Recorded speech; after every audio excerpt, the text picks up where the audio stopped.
I'll give you just one reason why the any day argument is weaker. The reason any day argument is weaker is Allah is saying Ar-Ruh is descending on any day towards Allah. For how long? By our count, how long? 50,000 years, right? But doesn't Jibreel AS come down every year in Ramadan? تَنَزُّلُ الْمَلَائِكَةُ وَالرُّوحُ فِيهَا بِإِذْنِ رَبِّهِمْ مِنْ كُلِّ أَمْرٍ. Right? So that this the math doesn't math. Why is Jibreel AS mentioned separately in this ayah? The angels rise up and so does Ar-Ruh. So they say that this is because of his, excellent status, his, unique status with Allah.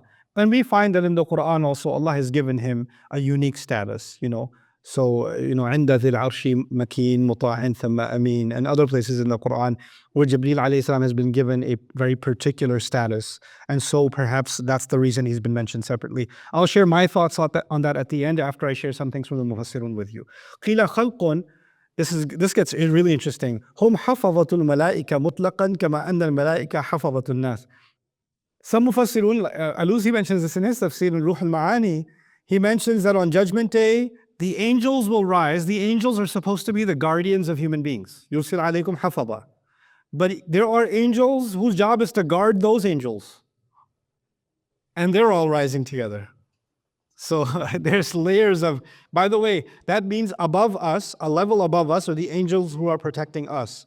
And a level above them are angels who are protecting those angels. These are levels. And what are levels called? Al-Ma'arij min Allahi dhil Ma'arij. Right? So there's a connection to that term. وَقِيلَ مَلَكٌ عَظِيمٌ يَقُومُ وَحْدَهُ يَوْمَ الْقِيَامَةِ صَفًّا وَيَقُومُ الْمَلَائِكَةُ كُلُّهُمْ صَفًّا. It's also been said that this is referring to a great angel who will stand. One row is just for him, and the other rows are for the angels. وَقَالَ أَبُو صَالِحٍ, then it gets weird. We have some weird opinions in Tafsir too. They don't go back to a hadith of the Prophet ﷺ, not directly anyway, but they get pretty interesting. So I'll share, I don't agree with them, but I'll share them with you for the purpose of academic honesty. He says, Abu Salih says, خَلْقٌ كَهَيْئَةِ النَّاسِ وَلَيْسُوا بِالنَّاسِ. There's some other creation, Ar-Ruh, other than angels, other than people. They're not people, but there's some other creation. What other creation? I don't know, it's just Ruh. So that's all he says. Then there's actually an opinion that this might be referring to human beings. I will strongly disagree with this opinion as we go further. I'll share with you why this is not, the souls of human beings are going to rise, because human beings are not rising on Judgment Day. If this is a reference to Judgment Day, human souls are not rising on Judgment Day. They're being elevated, and they are, the rising is a much separate incident. Okay. But then, I don't know if I put that in my notes or I was so disturbed that I removed it. But Imam Razi mentions, I think. Oh yeah, there it is. وَعِنْدَ هَذَا قَالَ بَعْضُ الْمُكَاشِفِينَ. So some people that are more spiritually inclined, we have a Sufi tradition in Islam, right? So some of those Sufi philosophers looked at this ayah and they came up with this notion. I don't know the origin. I really don't know the origin. But I wanted to mention this with you because this is also found in our tradition. إِنَّ الرُّوحَ نُورٌ عَظِيمٌ هُوَ أَقْرَبُ الْأَنْوَارِ إِلَى جَلَالِ اللَّهِ. That the Ruh is actually a great light. So the angels are going to rise, and there's this light that Allah has created that is going to rise to Allah. وَمِنْهُ تَتَشَعَّبُ أَرْوَاحُ سَائِرِ الْمَلَائِكَةِ وَالْبَشَرِ فِي آخِرِ دَرَجَاتِ مَنَازِلِ الْأَرْوَاحِ. Basically what he's saying is there's some creature Allah made that's made of light.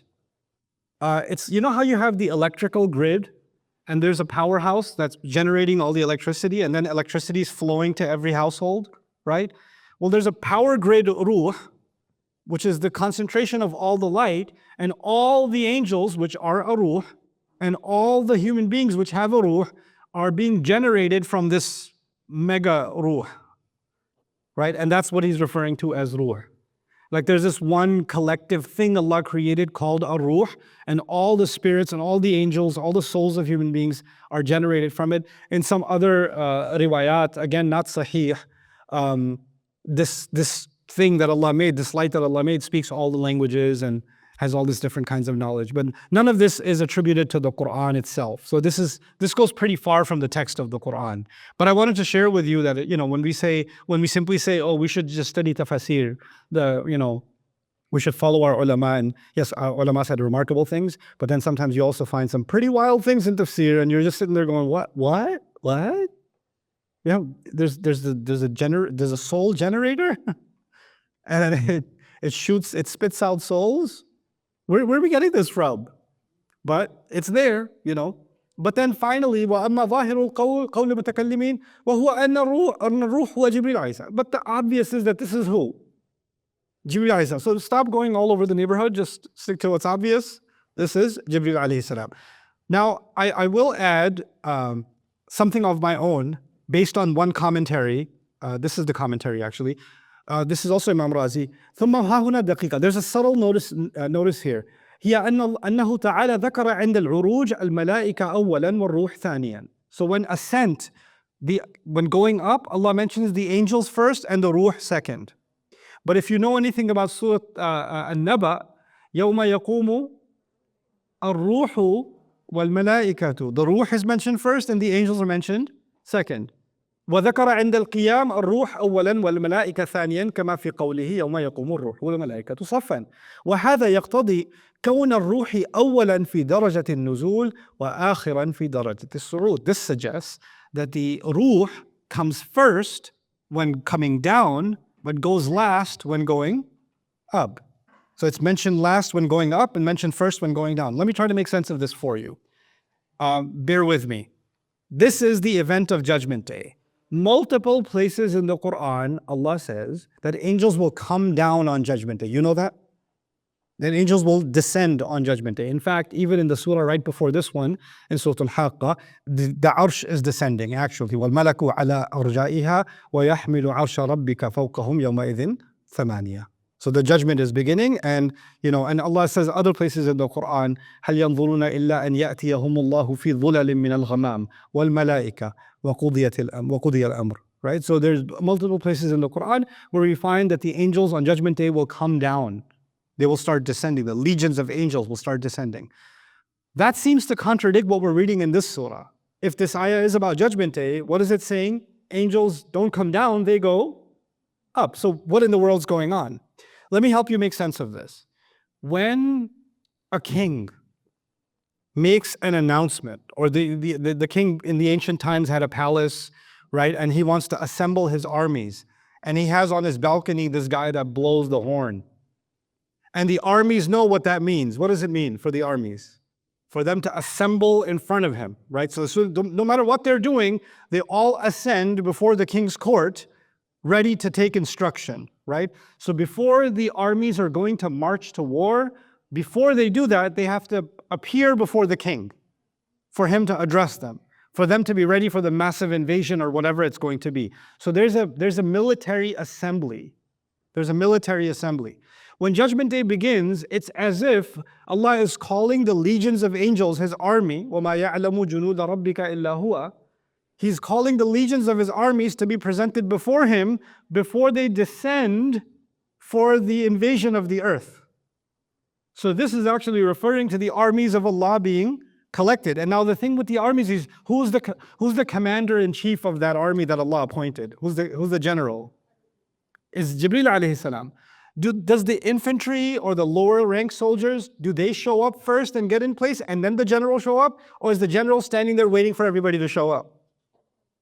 How does it work? The soldiers show up first. They line up first. And then they're told, attention, commander's coming in. You understand? So him being mentioned last in the sequence almost suggests the armies are getting together. And the final step of the armies getting together is their commander will show up, will appear. But when the armies march, when the armies proceed towards the enemy, who's leading the charge? The general. So when they descend, يَوْمَ يَقُومُ الرُّوحُ وَالْمَلَائِكَةُ صَفًّا. Right? So that's the other place in the Quran. So this is actually a pretty powerful description of what will happen on the earth on that day. Now, let's take another couple of steps about this, a day that will last 50,000 years. Some mufassirun looked at this. Basically, it boils down to two opinions. Okay, this ayah boils down to two opinions. One opinion is this is talking about Judgment Day. Another opinion is this is talking about any day. Okay, Judgment Day or any day. And whatever reading I've been able to do, I find far too much evidence supporting Judgment Day over any day. Okay. So we're going to go with Judgment Day. And I'll give you just one reason why the any day argument is weaker. The reason any day argument is weaker is Allah is saying Ar-Ruh is descending on any day towards Allah. For how long? By our count, how long? 50,000 years, right? But doesn't Jibreel AS come down every year in Ramadan? تنزل الملائكة والروح فيها بإذن ربهم من كل أمر. Right? So that this stop the math doesn't math. Okay, the math ain't mathing when you do this. So that's one problem. But there are other problems with it also. So we're going to talk about Judgment Day. Now the problem is, where does this concept come from? It comes from the word yawmin. Yawmin. Yawmin means a day. But this is a tanween لإفادة التعظيم والتهويل, for a magnanimous day, for a great day, that the angels and Jibreel will rise towards Allah on a great day whose count is 50,000 years. The word count or amount is miqdar. And this word is for precise calculation. It's used for precise calculation. The old Arabs used to use al-aqdaru min al-khayl. When a horse gallops, right, and it's got the two front legs and the two back legs. So when it gallops, whenever it lands its front two legs, it makes a print. And the back legs land exactly where the front legs landed. It's that precise in its gallop that these four legs land where the hind legs landed every time, right? And they match every time. That's called al-aqdar. الذي إذا سار وقعت رجلاه موقع يديه. يديه means the four legs of the animal. Okay, so from it comes the meaning of calculation or of precise measure. Now let's look at the Judgment Day or this world. We're going to look at the Judgment Day interpretation. Within that, some people said, well, this is literally 50,000 years, right? The angel will start descending, rising up to Allah for a time that will take 50,000 years. So in other words, the angels haven't even come down yet for Judgment Day to begin, but the prep for Judgment Day itself might take 50,000 years, just that much. And this worried some Sahaba, and they asked the Prophet ﷺ about it. This is narrated by Abu Sa'id al-Khudri, right? And they said, how long is this day? This is too long of a day. Ma atwal hadha al-yawm. This is uslub al-ta'ajjub. So he said, this is a really long day. How are we going to survive this day? And the Prophet ﷺ told him, وَالَّذِي نَفْسِي بِيَدِهِ, I swear by the one who holds my life in his hands, or in his hand, إِنَّهُ لَيُخَفَّفُ عَلَى الْمُؤْمِنِ, this day will be made lighter for the believer. حَتَّى يَكُونَ أَهْوَنَ عَلَيْهِ مِنَ الصَّلَاةِ مَكْتُوبَةً يُصَلِّيهَا فِي الدُّنْيَا. It'll be like a single prayer, a single fard prayer he prays in this dunya. This is teaching us time will work differently for believers and it will work differently for disbelievers. You notice the language up top was لِلْكَافِرِينَ لَيْسَ لَهُ دَافِعٌ.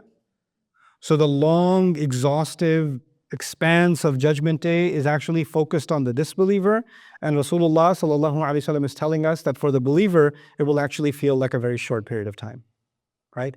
So it's even time will feel different. Time will feel different. By the way, if you're having a bad time, time slows down. And if you're having a good time speeds up, right? Believers on Judgment Day, I'm pretty sure, they're in the shade of Allah, they're al-akhilla on that day. Allah is their wali on that day. Yes, there'll be some nervousness, but after that, they're having a good old time. But the kuffar is a different story. In fact, if you look at the description of kuffar on Judgment Day, they sound as if they're already in hell. Even though they're not in hell yet, they sound like they are. Okay? Now, on the 50,000 years, وَهُوَ عَلَى ظَاهِرِهِ وَحَقِيقَتِهِ وَإِنَّ فِي ذَلِكَ الْيَوْمِ 50 مَوْطِنًا كُلُّ مَوْطِنٍ أَلْفُ سَنَةٍ مِّن سِنِّيِّ الدُّنْيَا أي حقيقة. Meaning, some people took this literally and said, this day with Allah will be made of 50 hours, or 50 moments, if you want, 50 sections. Each section is 1,000 years. And that's what makes it 50,000. Now, let me just put things in perspective for those of you who have not thought about this kind of thing before. Allah says Allah created the heavens and the earth in how long? 6 days. Fi sittati ayyam, right? Now, for us, a day is how many hours? How do we calculate the day? The full rotation of what? The earth. If the skies are being created in a day, And we measure a day based on the Earth's relationship with the sun. Isn't that true? Okay. When the entire universe is being created, the sun is barely a speck, isn't it? The sun's not even a significant body in the larger scape of the just the known universe, right? So if the day is measured by some form of rotation, a complete movement, then this day with Allah that He talks about 6 days, what are they rotating around? Right? And that must be a much bigger rotation than the one we can imagine. You understand? So even though Allah is using the word day, you can't really think about the word day the way we think about our day. You understand?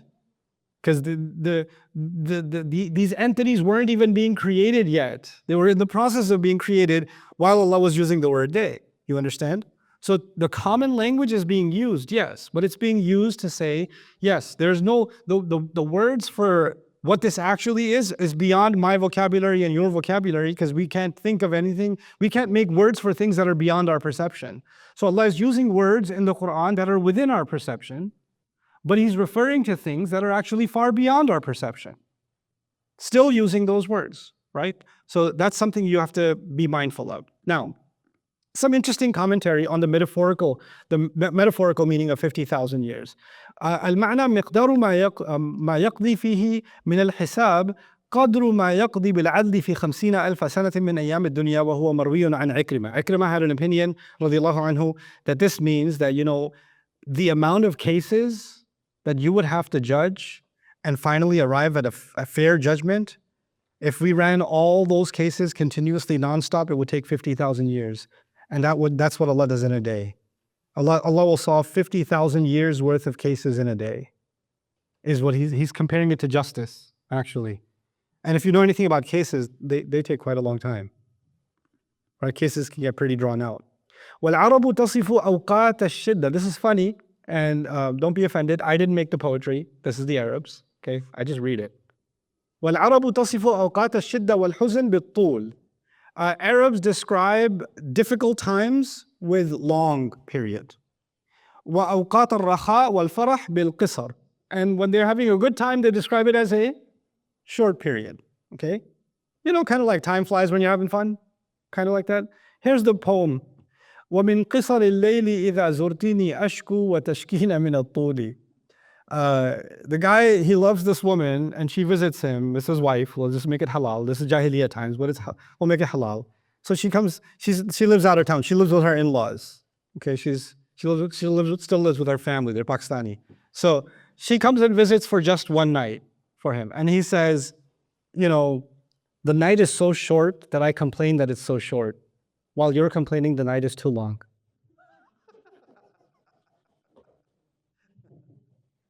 Yeah.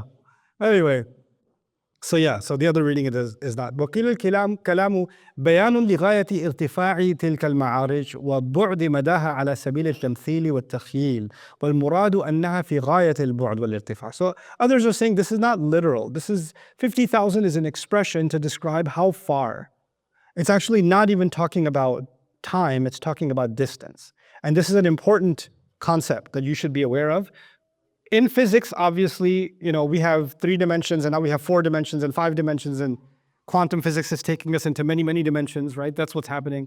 But at the very basic level, we all know we exist in times, we exist in time and space, right? And we use them interchangeably. Hey, how far are you? I'm 10 miles away. No, how far are you? I'm 20 minutes away.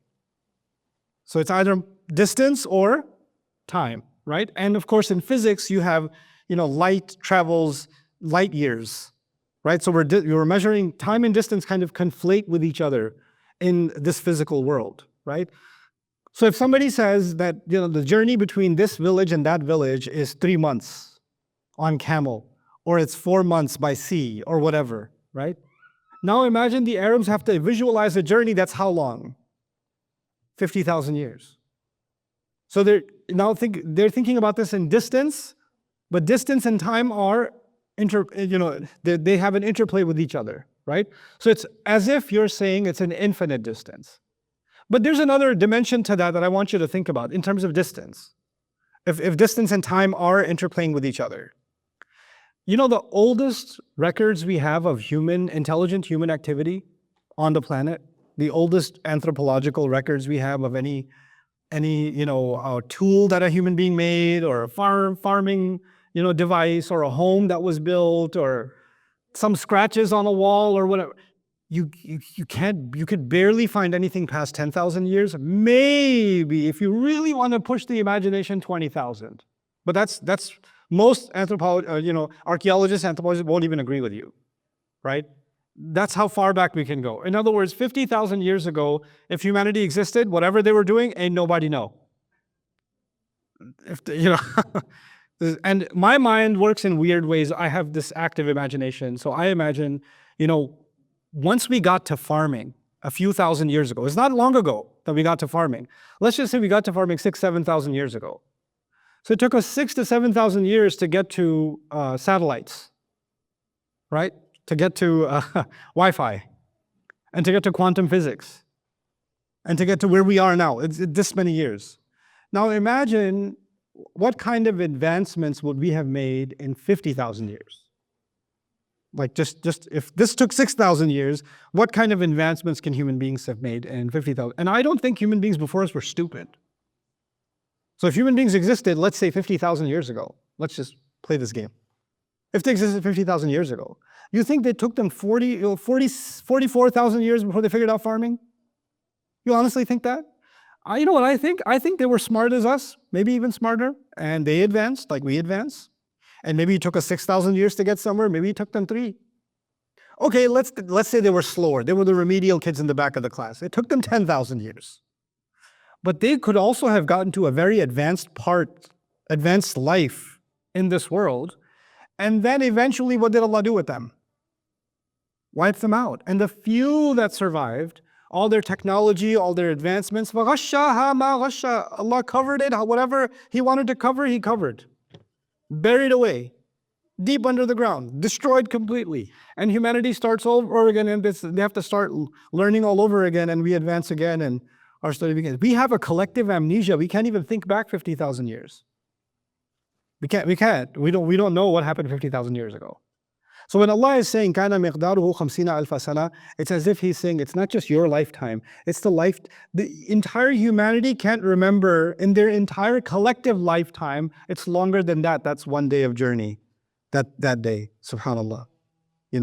So في يوم كان مقداره 50 ألف سنة.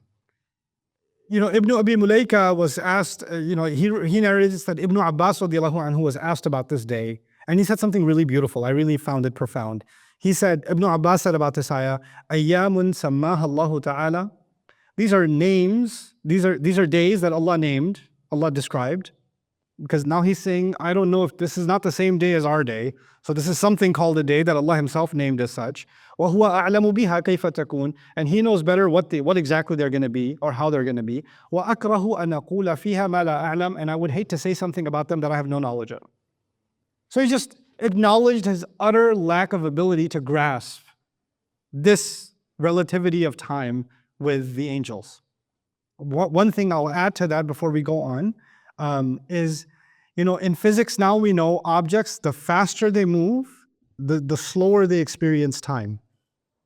So that's something we know now in physics to some level, right? So if an object is moving faster, time is slowed down for that object. It feels time moving slowly, okay? Now imagine how fast must the angels be moving that a day feels like how long? 50,000 years. Like this might be a commentary on the unfathomable speed of the angels, that a day's journey to them, time slows down for them so much that it feels like 50,000 years. So time works very differently, and the relativity of time is something that's very clearly, explicitly mentioned in the Book of Allah. Now, okay, there are other places in the Quran where Allah does mention, a day that's the amount of 1,000 years. But you'll notice in those places, mimma ta'uddun is mentioned. And in this ayah, mimma ta'uddun is not mentioned, meaning from what you can count. From what you can count. And I would argue, inshallah, when I get to Surah Sajda one day, I'll describe this in more detail. Those ayat are talking about something else. This ayah is talking about Judgment Day. In fact, those ayat are talking about regular days. This ayah is talking about Judgment Day. So there's a difference between the two. And Surah Al-Hajj is talking about the day in which a punishment arrives in this world, and Surah Sajda is talking about the day in which Allah's, the planning of Allah on every single day. Hey guys, you just watched a small clip of me explaining the Quran in depth as part of the Deeper Look series. Studying the Quran in depth can seem like a really intimidating thing that's only meant for scholars. Our job at Bayyinah is to make deeper study of the Quran accessible and easy for all of you. So take us up on that challenge. Join us for this study, the Deeper Look of the Quran, for this surah and many other surahs on BayyinahTV.com under the Deeper Look section.